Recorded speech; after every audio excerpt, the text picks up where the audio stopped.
Hey guys, what's up? It's Zach back here again today for Down South Racing, and today I want to talk to y'all about something that I've been kind of seeing being conversed over the internet and whatnot over the last week or so, and that is the upcoming GT500. And about it more specifically is a lot of people are getting a little antsy, I guess would be the term.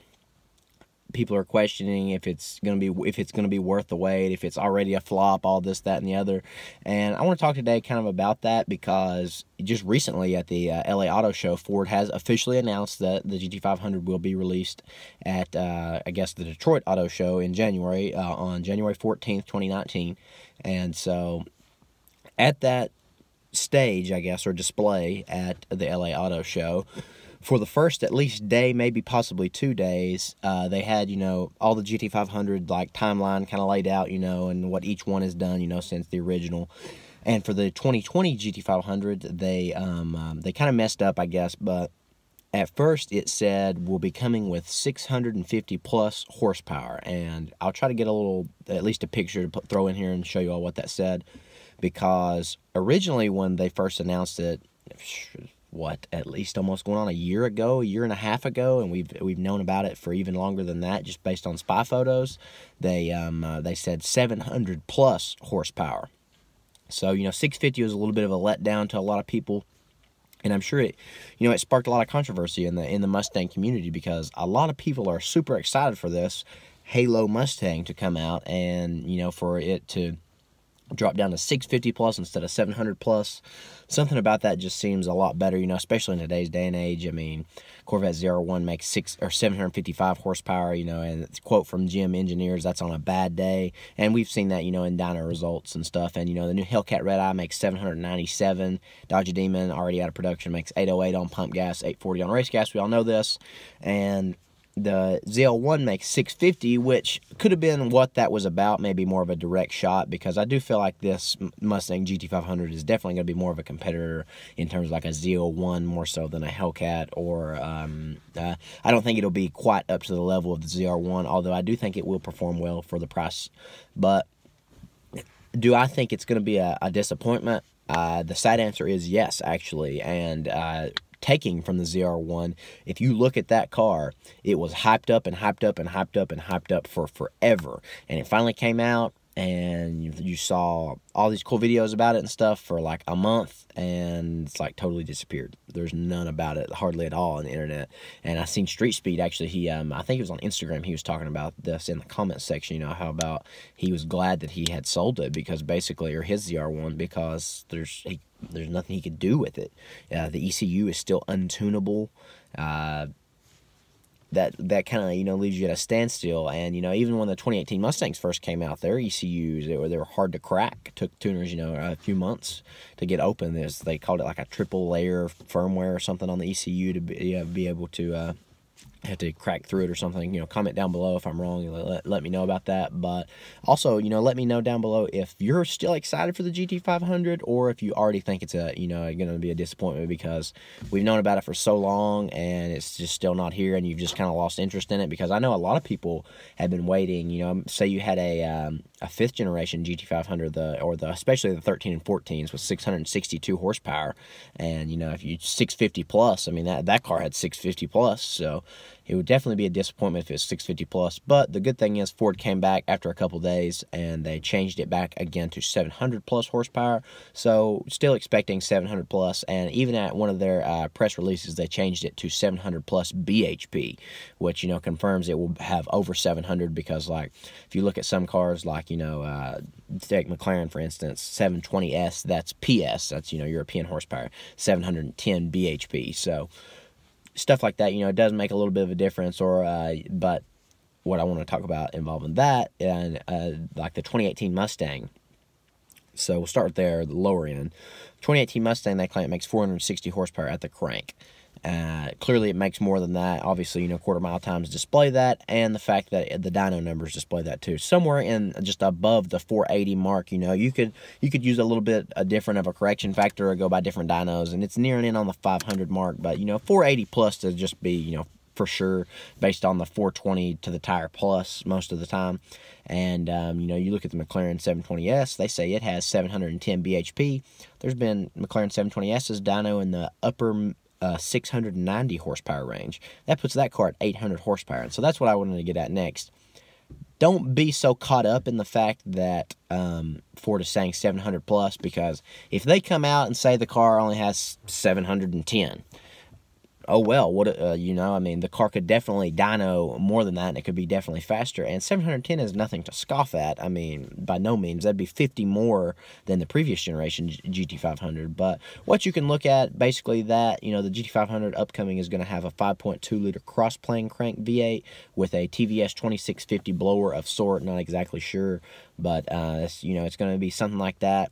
And what you can go by is basically Roush offers their warranted 5-liter, like Roush Stage 3 cars. The Jackhammer made 710 with a 5-liter, and the I think the production RS3 makes 700.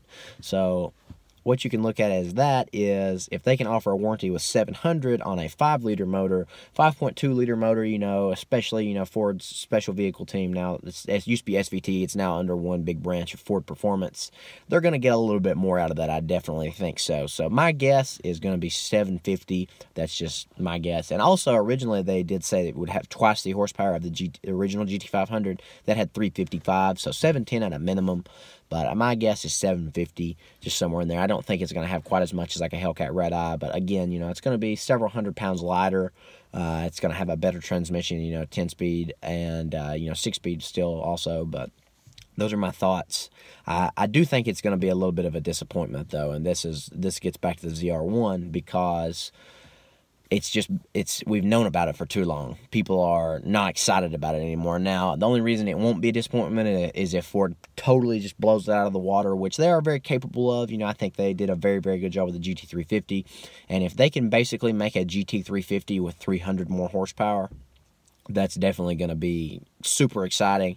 And I'll be very anxious to see the reviews and stuff when those first come out. And hopefully I'll get to drive one, you know, at some point whenever they come out. But just kind of have to see about that. So I just think that the Ford has messed up in a way, and I understand why they're doing it. You know, you're trying to get everything perfect, trying to see what the competition releases, trying to see, you know, what you're stacking up against. And, you know, we've seen GT500s testing against Porsche 911 GT3s and Camaro Z01, stuff like that. So we know those are what, you know, Ford's gunning for. Haven't really seen it out with like a Hellcat or anything, because really Hellcats are a one-trick pony. They go fast in a straight line, and with some basically simple bolt-ons, just about anything with a blower can outrun them, because they're just so heavy, you know. And so that's what I'm getting into, though. That's kind of the vibe I'm getting. You know, you don't really see a whole lot of GT500, like, just like craze like you used to. And like even used to, like I used to enjoy making videos about the GT500, because I was so pumped up. I was so ready for Ford to come out, you know, and just come out swinging. And now I'm just kind of like, well, what are they going to do, you know? And I think that's kind of everyone, you know, just kind of just like, what's going to happen? Is it going to be, you know, just a monster, or is it just going to be barely better than like the old GT500, you know, have 710 horsepower and be kind of boring? And what else? I mean, I'm very anxious to see, and I'm still hopeful, don't get me wrong. I very much so hope Ford hits this just totally out of the park, because the Ford GT was a little bit of a disappointment also. You know, a twin-turbo V6 should have definitely had some form of the 5.2 V8, and they should have just went crazy with it. But, you know, it does its job, but it's also overpriced, especially now that they're making even more, and that's going to be another issue, I think, with the GT500. The dealer markup is just going to be stupid, and that's just irrelevant to me anyways. I mean, if it were me, I wish we could just all, you know, just protest basically and not buy them, but people will buy them regardless, because, you know, people in the world have too much money to know what to do with nowadays, and people who will actually enjoy them probably won't get to buy them because of the price. Speaking of such, I think the price will be somewhere in the $75,000 to $80,000 range, and dealer markups will put it well over the $100,000 range, and that's base price. I'm sure you can option one up to, you know, in the mid 80s, maybe even $90,000, and that's crazy in itself for a, you know, a production Mustang. But I mean, the 5th generation Camaro Z28 was $75,000, and it was naturally aspirated. So obviously, you know, the GT350 and GT350R can, or at least the R, you know, are mid 60s, and so I'm assuming I mean, even if you just put like an aftermarket blower on one of those, that's another $10,000. That's $75,000. The GT500 is going to have bigger brakes, bigger wheels. Obviously, the GT500 nameplate, better aerodynamics, automatic transmission offered as well. So, I mean, you could see $15,000 upcharge on that and not be too out of the ballpark. So, you know, I'm not 100% sure, but we'll just have to wait and see, guys. January 14th is going to be a big day. I actually would like to be able to possibly go up there, although school might inhibit that. So we shall see. But, you know, I hope to get up there. But, guys, those are my thoughts on if the GT500 is going to be kind of a flop. And as of right now, I think it's going to be. I just don't see it coming out with 800 horsepower and setting a low 7-minute Nürburgring time to just blow everyone away. I see it being in the low to mid 700 horsepower. I would say minimum 725, max probably 775. Really, that's, you know, I mean, I know it's kind of a broad range, but again, you know, like I said, 750 is my thought on the horsepower rating of it. You know, probably going to have a little bit over 600 pound-feet of torque just based upon the motor. But we'll just have to see, guys. I know it's going to be fast, 10-speed auto. You know, it should put it it should come as a mid to high 10-second car from the factory, which is, you know, nothing to scoff at. But like I said, I think this thing's just been hyped up for so long. It's going to be disappointment. Everybody's going to get one when it first comes out. We're going to be like, oh my God, blah, blah, blah. And then after a month, we're probably not going to see it anymore. That's my thoughts right now. I think it's going to follow the same trend as the ZR1. But guys, comment down below and let me know. Subscribe if you haven't already, because we are super, super close to 4,000. And like I said, I think last video, if we can get to 4,000 before Christmas, I'll do some kind of giveaway or some kind of Christmas special. Maybe, you know, just try to get together with somebody else, one of the Mustang YouTubers or somebody in the YouTube community, and do a really special collab, or maybe give something away together. And so hopefully we can make it. We are on track, so, you know, hopefully we'll get there. But, you know, stuff does happen, and we could lose a bunch of subscribers. I don't know.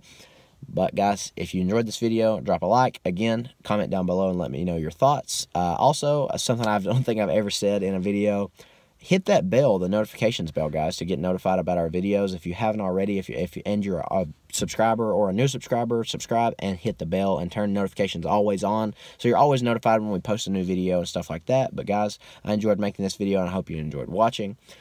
So I'm going to have to, unfortunately, just enjoy this cold weather, because it sucks. I hate cold weather, or else I would probably be outside doing more stuff. But, again, guys, I hope you enjoyed. I hope you had a great day. Until next time, peace out.